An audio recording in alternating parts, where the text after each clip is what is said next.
একটা সুন্দর বাগানে দুটি বিড়াল বাস করত। একজন ছিল শুভ্র, শান্ত আর মায়াবী, তার নাম পরি।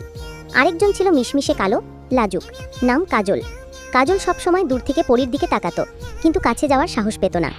একদিন পরি তার প্রিয় খেলনা বলটি হারিয়ে ফেলল। বলটি ঝোপের মধ্যে চলে গিয়েছিল। পরি চেষ্টা করলো, কিন্তু বের করতে পারল না। কাজল দেখল পরির মন খারাপ। সরি, যারা এখনো লাইক আর সাবস্ক্রাইব করোনি, এখানে একটা লাল বাটন আছে, চলো একসাথে টুস করে চাপ দিই। আর চুপ থাকতে পারল না। সে নিঃশব্দে ঝোপের কাছে গিয়ে থাবা দিয়ে বলটি বের করে পরির দিকে ঠেলল। পরি অবাক হয়ে কাজলের দিকে তাকালো। সেই দিন থেকে তারা বন্ধু হয়ে গেল। একসাথে খেলতো, একসাথে ঘুমাতো। একদিন বাগানের এক কোণে তারা একটি অদ্ভুত পালক পেল, সাদা, কিনারায় রামধনুর মতো ঝলমল করছে আর হালকা আলো ছড়াচ্ছে।